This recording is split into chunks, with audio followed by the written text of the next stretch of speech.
when it comes to dating, how do you guys get to know that this is Mr. Right or this is Mr. Right for me? Because nowadays there are so many scammers. And I just remembered something. There's this guy that I was dating back in 2015. And uh, everything was going okay. He was tall, dark, handsome. And then he told me he was a single dad, and because I was a single mother, I was like, wow, we are gonna work it out. And so I started praying, and then after some time he said he wanted us to go and visit my people. So that day that we were supposed to go home, it was my son's birthday, and I didn't know that my dad that morning had prayed to God and told God, if this man is not meant to be my daughter's husband, he won't come. And then it happened that he wasn't able to travel to Shags with me. I was staying in Nairobi then. And so when I went home, my mom told me that that morning, before she woke up, she was having a dream, and I had gone home with that guy, and my mom described that guy like exactly the way he looked like. And then my mom says that in the dream, my dad looked through the window and I saw the guy coming. He was carrying a paper bag, shopping, and he was with his friend. And so in the dream, my dad, after peeping through the window, he told me, Vera, can't you see that that is someone's husband? And then the dream ended and my mom woke up. My mom told me about the dream. I was scared. And I was like, maybe that guy is lying. And so I didn't talk to him much, but I still didn't break up with him. So when I went back to Nairobi, we still kept dating. And then, imagine bado tuliendanga home after some months. And shock on me, my son alikataa kumsalimia. My son was around 2 years. Alikatanga kumsalimia. I still remember that. And then my dad was not comfortable with that guy. So when I went back to Nairobi the second time, I took time to pray. And I still remember the word God gave me, that word in 1 Samuel, that the prophet Samuel was told by God when he went to anoint one of Jesse's son to become the king. When he saw the firstborn son, he looked at him and said in his heart, hey, behold the Lord's anointed, because that guy was really huge. So that day, as I was praying, the Lord told me, I don't look to the outside like human being, but I look into the heart. Because for me, I was really loving this guy because he was tall, dark, and handsome. That's my thing. And when the Lord said that to me, I broke up with that guy immediately, like bila reason. So for me, I came to realize that God had really gotten me out of a mess. Because when I came and told his friends that this guy, we had gone with him to our shags, they were shocked. They were like, are you for real, Vera? Why hasn't he told us that muliendanga? His friends were really shocked that tuliendanga na yeye kwetu. But now after we broke up, that was it. Na ikaisha, nikamblock kila mahali. And in me, I got peace. And then there's another incident. Okay, I've dated funny people, I've dated funny guys. I think one thing I'm learning is that when God is silent, it doesn't mean that he has given you a no or a yes. Don't move on, as in usijieke conclusions zako. There's that guy that I dated, and kwanza tulikuwa hiyo time tunahubiriwa about kupanda mbegu. So mi nikachukua salary yangu yote, nikasow seed, and then I met that guy.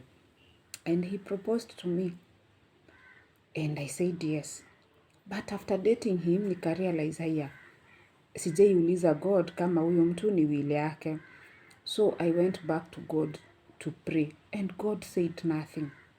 But mimi Vera, I still continued with dating this guy and planning marriage. But shock on me. After like 2 years, 2 years, alioa mtu mwingine na nikabaki kwa mataa bado. I wish I didn't go on when the Lord was silent.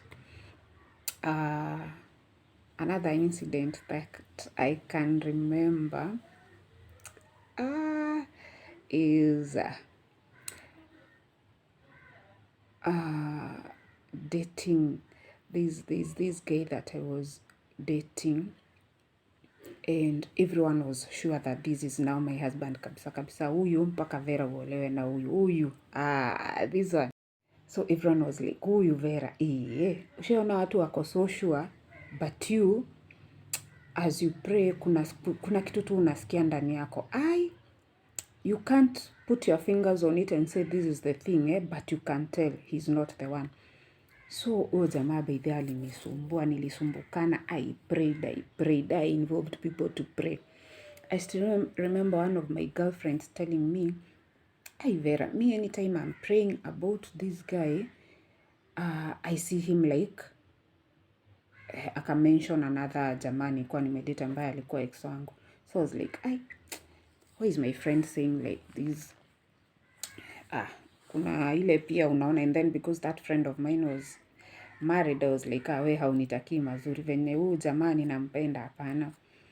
So I remember there's this woman who came and told me, Vera, I want us to do what my mom does, because me I'm convinced that this guy is meant to be your husband. Na saa hiyo me by the way niko convinced this guy is not my husband. Yani ni after like 2 years niko convinced this guy is not my husband. So this woman tells me, you will take 3 months to pray and fast, and then tutaandika papers mbili, moja inasema yes, ingine inasema no. We prayed for those 3 months fasting, zile days zenye tulikuwa tumeamua za kupray na kufast. Then hiyo siku ya kukuja kuchagua karatasi, guess karatasi yenye nilichukua ni gani? No. So I called my friend kaambia, guy, guess what, nimechukua paper yenye inasema no. So me I believe this guy is not my husband. So my friend was like, oh okay, that is good. That paper I think nilipick on a Tuesday. That weekend, that guy proposed to another lady. That guy proposed to another lady that weekend without my knowledge. So guys were like, Vera, umesikia? Because like, nimesikia nini? Your boyfriend ameproposea mtu mwingine. So I'm like, but he was not my boyfriend, we are not dating. Mi nilishajua kutoka kitambo he's not meant to be mine, na nikaachana na hiyo story. I stopped like concentrating na yeye. And then the most recent, the most funny one is me by the way, I have taught myself. Siku hizi I am not joking and I am not getting into any relationship haraka na kiherehere. So there is this one of my exes came back and was like, Vera, I think we can work things out and get back. And I was like, unaweza samea mtu na umpatia another chance. But again, I said, hey, before engaging myself in this, let me involve my parents. Me, I've always talked to my mom, everything. So I called my mom and told her, I want you to help me to pray concerning this guy. Then, in our church, kulikuwa na prayers and fasting, so I joined. I'm telling you, by the first day of prayer and fasting, I still remember I was praying and telling God, if this man, God, if you're not the one who has sent him into my life, send him very far away. Mungu, namfagilia mbali kutoka kwa maisha yangu. Can you imagine by the first day of the prayer and fasting, huyu jamaa alikuwa amenitukana, ameniongelesha mbaya mpaka I was like, by the way I got stressed up. Mpaka nikajiza, I've been peaceful for the last 4 years. What is making me go back to dating weird and wicked people? And that is how nilisari. And to me I was like, God doesn't want me to get back to this person. So why should I even involve myself with him? And that was it.